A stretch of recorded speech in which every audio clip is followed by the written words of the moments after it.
So we know that from chapter 21, Abraham and Sarah had a son whose name means laughter, Isaac, and they were happy together.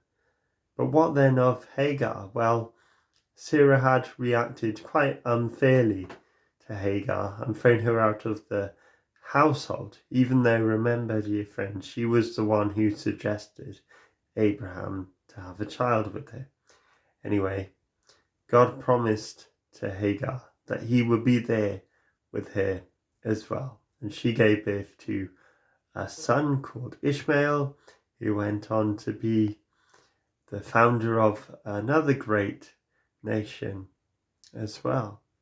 So God doesn't forget even those who are thrown down and cast out by society. Well, Isaac grew up to be a young man, and then God tested Abraham because he asked him to sacrifice his son, his only son, the Bible says.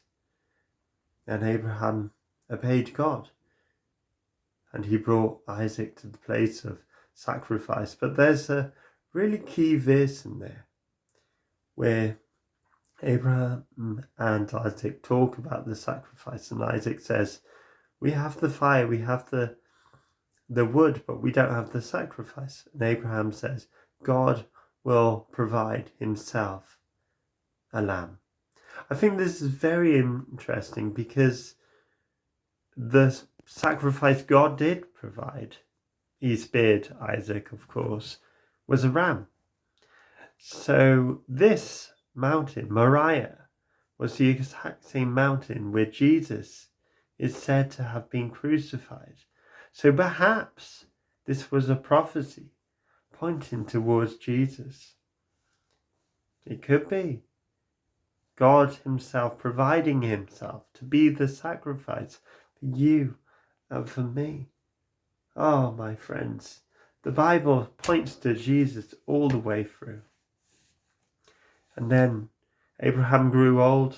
Sarah sadly passed away. And Abraham wanted a wife for Isaac. And we see that beautiful love story of Eliezer, the prophet, going out and meeting Rebekah, Isaac's bride.